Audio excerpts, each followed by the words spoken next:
தமிழ்நாட்டோட காற்றுத்தரத்தை பத்தி பேசலாம் வாங்க. இதுல ஒரு ஆச்சரியமான விஷயம் இருக்கு. ஒரு பக்கம் பார்த்தா நாட்டிலே ரொம்ப சுத்தமான காத்து இருக்கிற ஒரு ஊர், இன்னொரு பக்கம் பார்த்தா மூச்சு முட்டுற அளவுக்கு மாசடைஞ்ச ஒரு தலைநகரம். இது எப்படி? இன்னைக்கு நாம இந்த பிரச்சனைக்கு பின்னாடி இருக்கிற முக்கியமான பொறுப்புக்கூறல் கேள்விகளை தான் தோண்டி துருவி பார்க்க போறோம். ஆமாங்க. ஒரே மாநிலத்துக்குள்ள இது எப்படி சாத்தியம்னு நீங்க கேட்கலாம். ஒரு பக்கம் திருநெல்வேலி, இந்தியாலேயே ரொம்ப நல்ல காத்து இருக்கிற ஊருன்னு பேர் வாங்குது. ஆனா நம்ம தலைநகர் சென்னை, இங்க நிலைமை தலைகீழ். காத்து மாசா ரொம்பவே திணறிக்கிட்டு இருக்கு. இப்ப இந்த நம்பரை பாருங்க, 12.1%. இது என்ன சொல்லுதுன்னா, சென்னையில முன்னேற்றம் எவ்வளவு மெதுவா இருக்குன்னு காட்டுது.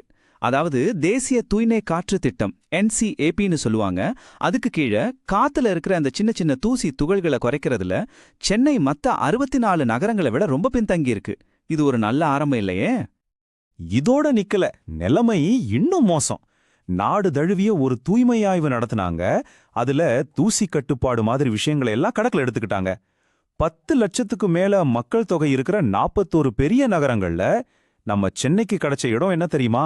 41வது இடம். அதாவது கடைசி இடம். அப்போ இங்க ஒரு முக்கியமான கேள்வி எழும்புது. மாநிலத்தோட தலைநகர்லயே நம்ம அரசாங்கத்தோட இந்த தூய்மையான காற்று திட்டம் ஏன் இப்படி படுதோல்வி அடைஞ்சது? என்னதான் தப்பா போச்சு?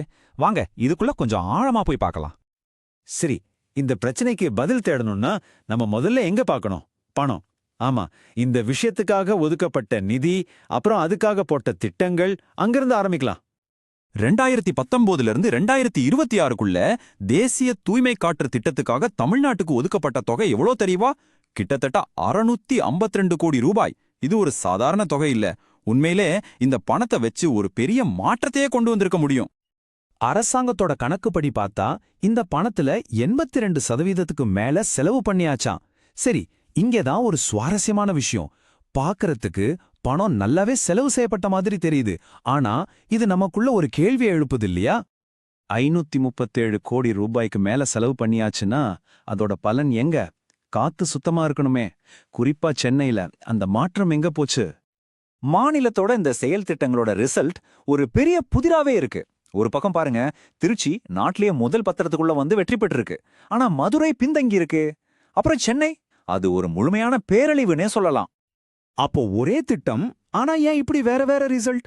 இதனால திட்டத்தை சரியா செயல்படுத்தலையா, இல்ல இது அதிகாரிகளோட அலட்சியமா? ஒருவேளை இந்த பணத்தை எப்படி செலவு பண்ணாங்கன்னு ஒரு தனிப்பட்ட தணிக்கை நடத்தணுமா? இப்படி பல சீரியஸான கேள்விகள் எழும்புது. சரி, இது வெறும் பணம் சம்பந்தப்பட்ட பிரச்சனை மட்டும் இல்ல. ஒருவேளை பணத்தை சரியா செலவு பண்ணியிருந்தா கூட இந்த காற்றுத்தரத்தை நிர்வகிக்கிற சிஸ்டமே சரியில்லைன்னா என்ன ஆகும்? அந்த அமைப்புகள்ல இருக்கிற கோளாறுகளை தான் நம்ம இப்ப பார்க்க போறோம். முதல்ல ஒரு முக்கியமான விஷயம், எதை நாம அளக்க முடியாதோ அதை நம்மால கட்டுப்படுத்தவும் முடியாது.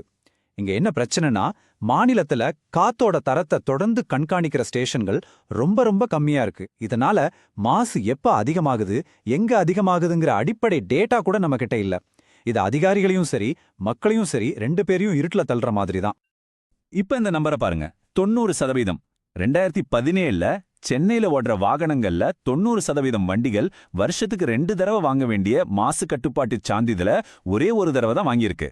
சட்டம் ஒன்று இருக்கு, ஆனா அதை செயல்படுத்துறதுல எவ்வளோ பெரிய ஓட்டம் இருக்குன்னு இதுவே காட்டுது. இன்னொரு தோல்வியும் இது தெளிவா காட்டுது. உண்மையில இந்த பிரச்சனைக்கு உலக அளவுல நிரூபிக்கப்பட்ட தீர்வுகள் நிறைய இருக்கு. உதாரணத்துக்கு குறைந்த உமிழ்வு மண்டலம்னு சொல்லுவாங்க. அதாவது ஒரு குறிப்பிட்ட பகுதிக்குள்ள அதிகமா புகை கக்குற பழைய வண்டிகள் எல்லாம் வரக்கூடாதுன்னு தடை போடுறது. நகரங்கள்ல மாச குறைக்க இது ஒரு சூப்பரான வழி. சென்னையில இப்படி ஒரு மண்டலத்தை உருவாக்குறதுக்கு ஒரு விரிவான திட்டமே முன்மொழியப்பட்டது. ஆனா அது என்னாச்சு?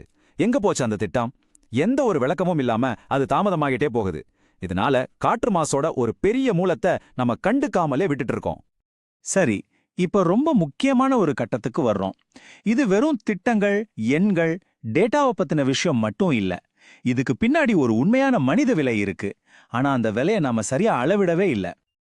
தமிழ்நாட்டுல காத்து மாசால ஏற்படுற மூச்சு திணறல், இருதய நோய்கள் பத்தின டேட்டா ஏதாவது இருக்கான்னு கேட்டா பதில் என்ன தெரியுமா? அதிர்ச்சியூட்டுற வகையில அங்க ஒரு பெரிய வெற்றிடம் தான் இருக்கு. எந்த டேட்டாவும் சேகரிக்கப்படல, இல்லனா பொதுமக்களுக்கு வெளியிடப்படல. அதாவது இந்த மாசால மக்களுக்கு எவ்வளவு பாதிப்பு ஏற்படுதுன்னு தெரிஞ்சுக்க அரசு எந்த ஆய்வும் நடத்தல. காத்து ரொம்ப மோசமா இருக்கும்போது மக்களுக்கு எச்சரிக்கை கொடுக்கற மாதிரி எந்த ஒரு சிஸ்டமும் இல்ல. மருத்துவமனையில சேர்றவங்க எண்ணிக்கைக்கும் காத்து மாசோட அளவுக்கும் ஏதாவது சம்மந்தம் இருக்கான்னு எந்த ஒரு பொது டேட்டாவும் இல்ல. மத்த மாநிலங்களோட ஒப்பிட்டு பார்த்தா இந்த வித்தியாசம் ரொம்ப அப்பட்டமா தெரியுது. உதாரணத்துக்கு டெல்லியில பள்ளிக்கூடங்கள்ல குழந்தைங்கள பாதுகாக்க காத்து தரத்தை கண்காணிக்கணும், நடவடிக்கை எடுக்கணும்னு உச்சநீதிமன்றமே உத்தரவு போடுது. ஆனா இங்க பள்ளிக்கூடங்கள்லயோ இல்ல வேலை செய்யற இடங்கள்லயோ அப்படி ஒரு பாதுகாப்பு நடவடிக்கை பத்தின பேச்சே இன்னும் ஆரம்பிக்கல.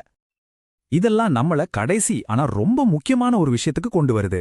இது மொத்தமும் ஒரு சிஸ்டமேட்டிக் தோல்வி, அதாவது நிர்வாகத்துல இருக்கிற ஒரு அமைப்பு ரீதியான கோளாறு. பாருங்க, நம்ம நாட்டு உச்சநீதிமன்றமே டெல்லியில இதே மாதிரி அவசர கால காற்றுத்தர திட்டங்களை செயல்படுத்தாதத அலட்சியம்னு ரொம்ப கடுமையான வார்த்தையில சொல்லியிருக்கு. அதாவது இந்த மாதிரி விஷயங்கள்ல பொறுப்புக்கூறலுக்கு ஒரு தெளிவான முன்னுதாரணம் ஏற்கனவே இருக்கு. பிரச்சனைகள் ரொம்ப தெளிவா இருக்கு. அரசாங்க துறைகளுக்குள்ளேயே ஒருங்கிணைப்பு இல்ல. பெரிய பெரிய தொழிற்சாலைகள் மாசு ஏற்படுத்தினா அவங்க மேல கடுமையான நடவடிக்கை இல்ல. செலவு பண்ற பணத்துக்கும் வர்ற ரிசல்ட்டுக்கும் எந்த வெளிப்படைத்தன்மையும் இல்ல. கடைசியா இந்த தோல்விகளுக்கு எந்த அதிகாரியையும் பொறுப்பேற்க வைக்கிற ஒரு முறையே இங்க இல்ல. அப்போ சுத்தமான காத்துக்கான பாதை எங்கிருந்து தொடங்குது? வெளிப்படைத்தன்மையிலிருந்து தான். தமிழ்நாடு அரசாங்கம் உண்மைகளை மறைக்காம எல்லாத்தையும் வெளிப்படையா சொல்ல தயாரா இருக்கா? அதுதான் முதல் கேள்வி. அதாவது காத்தோட தரம் பத்தின டேட்டாம, அதுக்காக செலவு பண்ற பணத்தோட கணக்க, அப்புறம் மாசு குறைப்புல எவ்வளவு முன்னேற்றம் இருக்குங்கிற விவரத்தை எல்லா மக்களும் பாக்குற மாதிரி புதுவெளியில வைப்பாங்களா?